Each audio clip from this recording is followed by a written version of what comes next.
ఒక మేనిఫెస్టోను ఒక బైబిల్గా, ఇది 2019 మన మేనిఫెస్టో.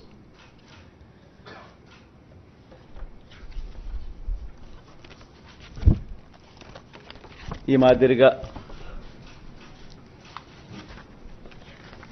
ఇచ్చిన ఈ మేనిఫెస్టోను ఒక బైబిల్గా, ఒక ఖురాన్గా, ఒక భగవద్గీతగా దీన్ని భావిస్తూ దీన్ని ఇంప్లిమెంట్ చేసిన పరిస్థితులు, దీన్ని ఇంప్లిమెంట్ చేసిన విధానం బహుశా దేశ చరిత్రలోనే ఈ 58 నెలలు అన్నది చిరస్థాయిగా చరిత్రలో ఎప్పటికీ కూడా నిలిచిపోతాయి.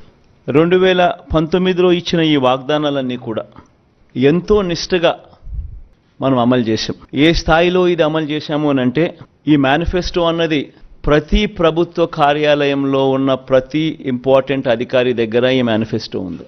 ఏ స్థాయిలో ఇది అమలు చేశాము అని అంటే, ఈ మేనిఫెస్టో అన్నది రాష్ట్రంలో ఉన్న ప్రతి ఇంట్లో కూడా ఉంది. అంటే అన్నిసార్లు ఈ మేనిఫెస్టో వాళ్ళ ఇళ్ళకు పంపించాం. ప్రతి సంవత్సరం తర్వాత ఇదిగో ప్రోగ్రెస్ రిపోర్ట్, ఇదిగో అక్క, ఇదిగో చెల్లెమ్మ, ఇదిగో ప్రోగ్రెస్ రిపోర్ట్, ఇదిగో మా మేనిఫెస్టో, చెప్పినటువన్నీ మీరే టిక్ చేయండి అని మొట్టమొదటి సంవత్సరంలో 88%, 85%, 86% మొట్టమొదటి సంవత్సరంలో టిక్కు పెడితే, చివరికి వచ్చేసరికి 99% పైచిలకు మేనిఫెస్టోను మనం ఇంప్లిమెంట్ చేసి ప్రజల చేతుల్లో ఇచ్చిన పరిస్థితి.